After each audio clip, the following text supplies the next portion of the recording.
Hello and welcome to English 230 Women in Literature Online. My name is Liz Wilfong. I'll be your instructor this semester. So I wanted to make you a hopefully fairly brief orientation video to help you get started with the course. So let's take a look. Sorry, that was weird. Sorry if you can hear my son's cartoons in the background. It's Friday afternoon and he's watching cartoons. So I know the other parents in the group probably understand that working parent life. So here we are. First, let's start with student resources. So these are just general resources for the college, tech support help, things like that. They're not necessarily specific to the course. This is a link to a 24/7 librarian chat. So when we get to the portion of the course where you're going to need to be doing library database research, this can be an excellent resource where you can get help 24/7 if you need help getting access or tracking down a particular source. They are there to help round the clock. It's pretty nice. It's a new service we have, so we're pretty excited about it. Promoting it, you're probably going to get pop-up messages about it when you get into Blackboard, but we're pretty jazzed about it. This is a link to our concourse syllabus, which has the schedule, but also policies, all that kind of stuff. Notice my contact information is right toward the top. So it has my student hours, which are Monday through Thursday, 9 to 11. I do ask that students email me in advance to schedule an appointment. We can certainly meet in person in my office, which I've got located right here for you. If you're going to be on campus anyway, or you just prefer to and you're in the area. But I'm also happy to do a Zoom as well. So I just ask that you email in advance to set it up, just because I'm also a department head in addition to teaching. So sometimes I have to go out and do observations, particularly in the high schools for our early college, all over the upstate. So sometimes it just works out where the class I'm going to observe just happens to fall on my student hours, which stinks, but not a whole lot I can do about that. So I just want to make sure I'm available for you when you would like to meet. So the way to reach out to me in terms of like messaging, I do have my email address here. This is my Gmail, much like the one you have for your student Gmail. But I prefer Blackboard messages first and foremost, just because it's contained within the course. There's no worries about accidentally putting in the wrong email address for me and having it go nowhere, which has happened enough times where I've changed my preferred method to Blackboard messages, and students get all bent out of shape about, she never emailed me back. I never got the email. I'm actually, not to brag, but I'm pretty great about getting back to student communications as quickly as possible. I do not want to leave you hanging. Now, with that said, I'm checking messages throughout the workday. Once the evening rolls around and it's dinner time and bedtime routine for my son and the little bit of time I get to spend with my husband in the evenings, I am probably not going to be checking messages during that time or late at night, because I go to bed pretty early because I'm an old lady and proud of it. I love sleep and I am proud of it. So just bear in mind, I probably won't get the message until the next morning, but I'm up and down pretty early, so I should get it pretty soon the next day. Same for the weekends. I do check messages over the weekends, but not as frequently as I do during the week. So just so you know. Okay, so again, there's also the schedule for the course in here as well. Some policies that we'll look at in a little bit. Since the course plan is in Concourse, I don't necessarily have to give you an extra copy, but rather than have you dig around in there, I feel like it's just a good idea to also have a Google Doc version. It's also got my contact information up at the top and the required textbooks for the course, because there are required textbooks for the course. So I'll give you some ways that you might be able to get access to them for free. We've got the assignment descriptions. I'll talk about those a little bit more. The grading breakdown. So the majority of what you're going to be doing this semester is discussion board assignments based on the assigned novels and textbooks, and what are known as flip grids. So these are like short video responses, and I'll have prompts for you, but it's kind of a virtual book club sort of a thing. There will be specific prompts and things that I want you to be answering, but you can do these on your phone. You will need to set up a Flipgrid account, but I've got information on how to do that easily. And you can do them from anywhere. You can do it from your car while you're waiting in car line for your kid. You can do it in your closet. You can do it anywhere, or you can do it from your computer like a normal person, whatever works for you. So we'll have those add up to the majority of the grade. There's going to be one research paper for the course, a historical movie review essay. There is going to be one test, which is based on completion. So it's a what counts as plagiarism test. And you're going to do that before any other assignments, just so that we're all clear about what constitutes as plagiarism in this course, because you should be clear on that, having taken 101 and 102, but it never hurts to have a refresher. And basically, you have to get a perfect score on this before the graded assignments will become available to you. But you can take it as many times as you want to. You can have the presentation open when you take it. It's really not a big deal. To get started with Flipgrid, there's going to be a little Meet Me Flipgrid assignment, but you're also going to talk about the first assigned reading for the course, which is just an article called 5 Things Women Couldn't Do in the 1960s. And, respond to a prompt about that, in addition to introducing yourself to the rest of the class. I figure we might as well dive into some course content first week. And then there's going to be a free-for-all project. So this adds up to a pretty significant portion of your grade, but it's broken down into a proposal for the project, a progress report for the project, the presentation of the project, which we're going to use Flipgrid for that as well, and then the thing itself that you make. So not to go into too much detail too soon, because I'm going to have a whole walk through the assignment for you, a separate video later in the course where I've got that, and I'll have examples for you of former student projects. It's definitely my favorite assignment of the semester because I learned so much from you guys when you do this. You're just going to pick a topic related to the course, anything having to do with women's issues, literature, contributions, or even like fashion or anything really from the 1960s till today. Okay. So it can be something super modern, or it can be something, a little bit more historical, but no earlier than 1960s, because that's what all of our texts are going to be written post 1960s. Okay. So you've got time. That's going to be toward the end of the semester. So be thinking throughout the semester about what you might want to do your project on, but you have options for what you can make, but you're going to make something. You can make a website for it. You can make a PowerPoint, not my favorite, but I get it. I understand. You could make a Prezi. You could make what's called a Padlet, which I'll show y'all. It's like a nice kind of almost like a bulletin board kind of style thing. There's lots of options. We'll get into more of that later, but just be thinking about what topic you might want to do your independent study project on, your free-for-all project on, as the semester progresses. Just keep your eyes and your ears open for topic ideas. I swear, whenever I'm on TikTok, like all kinds of TikTok videos, maybe someday I'll allow TikTok videos if I could figure out how to do that. But I'll be watching TikTok videos like, oh, that'd be a great free-for-all project for English 230. So if you're on TikTok, that could be a good place to get them. All right, enough about that. Assignment due dates. So you got the plan of instruction here, with the sole exception of the first week, and I'll explain why in a second. Everything's going to be due the Sunday at the end of the week, 11:59 p.m. So it's listed right here, easy breezy. Most of the time you'll only have one thing due, but like for instance, this first week, you have to sign an academic integrity pledge, which we'll look at in just a minute. And I need that from you by Thursday. The reason why I need it by Thursday is that I need to put in a grade for that, so that you can access your graded assignment, which is the Meet Me Flipgrid. So having a little buffer between when you turn it in and when you need to do the graded assignment means that I have time to actually flip that trigger for you to make this accessible. Okay, so please get that in by Thursday. And if I look and you haven't turned it in, well, you'll probably be getting a note from me. But it's basically just a pledge that the college is going to be using where students are acknowledging, okay, the following things count as academic dishonesty.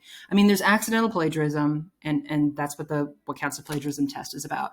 But then there's having ChatGPT write, a discussion post for you, that kind of a thing. That's dishonest. So if you don't think so, well, then I guess you and I are very different people, but yeah, not allowed. So it's just a list of the things that constitute academic dishonesty, and you're just going to download it, fill it out, and get it back to me by Thursday at 11:59 p.m. And then, so I've got the 2 due dates there. So August 24th for this, and these guys, you can get me by the 27th, that Meet Me Flipgrid. Okay. And so then from there, it'll also have like what you should be reading that week. So you're going to go ahead and get started with the first required book, which is called When Everything Changed. All of the books should be available at the bookstore. But like I said, there are alternatives that we'll talk about as well. But When Everything Changed, that might be a harder one to get a hold of than say like The Color Purple for free. So you may want to go ahead and just get a hold of it. If you don't have an assignment pertaining to this yet for the first week, because I want to make sure everybody has a chance to get their books, or book in this case. But you still, regardless, you still need to have read it because you'll get behind otherwise. So, plus it's related to what this is about. And then after that, you've got more readings from When Everything Changed. And now, this is not a novel, by the way. It's a nonfiction textbook. It's about the historical context of the women's liberation movement back in the 1960s, 70s, and beyond. So good to have context moving forward. Week 2, you're going to have that what counts as plagiarism test, where you got to get the perfect score, and that will give you access to the first literature flip grid you're going to do, and also the first discussion board as well. So it's just going to go back and forth, same basic pattern every time. You've got reading assignments, and then you've got some kind of assignment pertaining to that, either a flip grid or a discussion board, and then we move on to the next book, and the next, and the next. Which we'll look at the full list in just a minute. And then toward the end, you've got 2 one-act plays you're going to read for that week. And I give you the links. I give you the PDF for each of those. You don't need to go out and find them anywhere. They'll be in the weekly folder, which I'll show you those in a minute too. So again, you're going to have 1 essay for the semester, a historical movie review essay. Just like with the Free for All project, I'm going to have a separate video where I walk you through that assignment and the expectations for that. But, feel free to look ahead if you'd like. Free for All, basically for the rest of the semester, and then the final exam, which you're just going to have to wait to find out about that. Okay, so that's the course plan. Let's move on. So the required textbooks are all listed here. We've got When Everything Changed, 1960 to present, and that's our historical textbook. The Color Purple by Alice Walker, Educated by Tara Westover, and I give you the ISBNs for each of these. It doesn't have to be the exact edition that you see listed here per se. I know there's a weird edition of When Everything Changed where it's got some kind of journaling activity supplement. You don't need that. And I'm not sure if the page numbers are the same. So I would, in this case, just get this exact one, not the weird journal one. I don't know. Maybe it's great. I don't know. I've never looked at it closely. I've just had plenty enough students use that one. I guess it was cheaper or something, but that makes me worried that it doesn't have all of the same content. Okay. Educated by Tara Westover. So that's like a memoir. Bastard Out of Carolina by Dorothy Allison. And one graphic novel, the Persepolis by Marjane Satrapi. Okay, so those are all listed there. Again, just as somebody who likes free things, I'm a big fan of the library system. Huge fan. I live 2 blocks away from my local library, and I am there all the time. Love it. I don't understand paying for books when you don't have to pay for books, but 2 places that I love to get free access to ebooks and audiobooks through the library system are the Libby app and the Hoopla app. So there might be other ones too that I'm not aware of. If you know of any good ones, please let me know. But it can be a great place to get ebook. I don't care how you read the book. If you're an audiobook person, I love audiobooks too. That's fine. And the citation guide that I give y'all covers how to cite regular books, ebooks, audiobooks, all that, so that you're covered. It can be a little tricky with audiobooks to cite page numbers. So, do your best with that for sure, because you do have to cite page numbers just like any other book. But yeah, check it out. Hoopla. If you don't have a library card through the county library system, go ahead and get one. Obviously, it's free. We also have a lot of stuff available through our college's library system if you're close by to that. But you can borrow up to 7 titles a month. And yeah, ebooks, audiobooks, all that. Libby, same deal. Okay. So if you want to read it on your phone in the car line, knock yourself out. Or if you like the feeling of a handheld book, check to see if they have a physical copy. Again, it could be hard with some of them, but Color Purple, things like that. Persepolis, that's a graphic novel, so that may be a little bit harder, but you may be able to find an ebook version of that. Wouldn't work for audiobook, obviously. Okay. So I mentioned briefly the citation guide. Well, let's take a closer look at that. So you are not required to get an MLA source use and citation guide like the Bedford Handbook or any of that for this course. But you are still required to use MLA 9 documentation for all of the assignments this semester, written assignments. So what you're going to use instead, you don't need to guess. You don't need to go online and do it. You don't need to go to a citation generator. In fact, I wouldn't, because they're not very reliable at all. And a lot of times students accidentally pick APA instead of MLA. So that lets me know right away that they're trying to cut corners and use a citation generator, which again, if they worked and if they got it right, like bully for you, but it almost never does. So just use this. So I put all the kinds of citation situations that you could run into in one handy Google Doc for your reference. And it's separated up here in the table of contents and also on the left-hand side. So you can go straight to the part that you need. So for instance, okay, how do I do, I got this as an ebook. How do I do the works cited entry for this? I've got that right there for you. Okay, same with audiobook. When we get to the part where we're using database sources for the historical movie review essay, I've got a whole breakdown of that as well. How do I cite an online source that didn't come from the databases? That's covered. Movies. How do I format my paper? What about titles?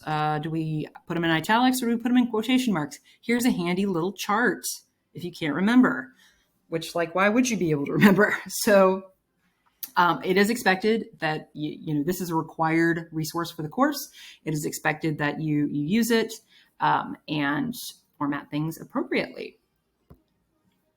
Okay, so then the course itself is broken down by weekly folders. So what you'll find in each one is a weekly overview, and this will have whatever you need to read and to do. So there'll be a link to this course orientation video, which you can just, obviously that's done, so you can check that box. It'll have what you need to read. Here's a link to the article, 5 Things Women Couldn't Do. And then, I got to put the academic integrity pledge on there. It's new. I'll put it in there. The assignments. Okay. So the specific due dates are, of course, in the course plan, but you can also just see, like here, okay, academic integrity pledge. I need that from you by the 24th. I need the student information sheet and the Meet Me Flipgrid by the 27th. I've also got here, so this will take you, I can't embed Flipgrid assignments in Blackboard Ultra, which is super sad because we used to be able to do that in the old Blackboard and it was so much easier. But alas, so you just click on the link. Oh, join this topic. I'm going to go ahead and join with you need to use your school Gmail. It'll only take a school Gmail. It is set up that way. Sorry, hopefully you can't hear my son's cartoons in the background. Okay, so here's the assignment. It's got a prompt here for you.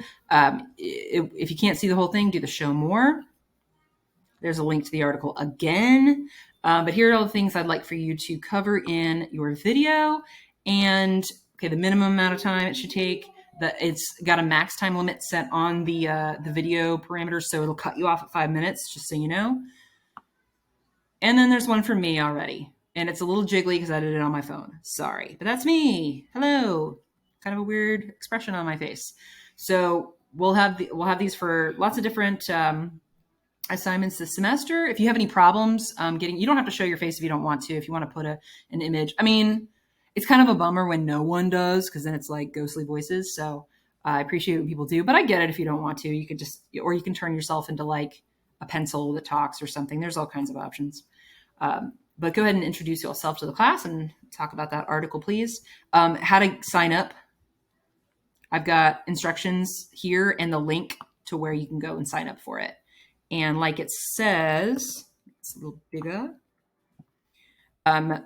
Select, when you go in to do it, do join with Google and then use your school Gmail account that ends in @my, GBLTC, etc. Otherwise, it will not accept it. Okay, so we're doing those throughout the semester because it just makes things feel, I don't know, it's a little zestier than doing nothing but written discussion boards, and it helps us get to know each other as like people. Breaks things up for me a little bit, and hopefully for you as well. Same thing with week 2, right? So you can just work through it week by week. You're welcome to work ahead if you'd like to. I would, anything majorly different, like, an essay or free for all project or whatever, you might want to wait until we go over those instructions together. But for instance, like here, I've got a video on how to, like, what I'm expecting from you basically in terms of the lit flip grids and the lit discussion boards. See, I was like, oh, you better work. So yeah, it's embedded in here, and it goes over, okay, for lit flip grids, like, here's what I want from you in terms of quotes, citations. For discussion boards, it's a little bit more formal and advanced, and like, don't talk about yourself in the first person, et cetera, et cetera. So all that stuff is going to be covered in this video. Again, feel free to work ahead, read ahead, whatever you want to do. So when the due dates are, where the reading assignments are. Just going back to the policies for the course, just so we're all clear on that. Okay, so this is the English department's policy regarding late work. Basically, the TLDR version is we don't take it. So when students email me saying, hey, can I still turn this in for a late penalty? I'm happy to let you take some points or whatever. Sorry, no, can't do it. This is departmental policy. Due dates are just that. In fact, the discussion boards close out at 11:59 p.m. If the flip grid is not, it's got timestamps on it, so I can see when things get turned in. And late is just that. I mean, it's due by 11:59 p.m. that day, not 12:30 p.m., 1 in the morning, 7 a.m. the next day. It breaks my heart to give zeros for work that's done, but I have to uphold this policy or it just doesn't hold any water for anybody. So we take it pretty seriously. And there are exceptions. So they're pretty significant, and it's these 4 right here. They do require documentation provided to me to be able to allow you to make up the assignment, and it has to be done within 1 week. I don't take a late penalty for that situation because, I mean, if you're dealing with this, yeah, we're not going to take late points.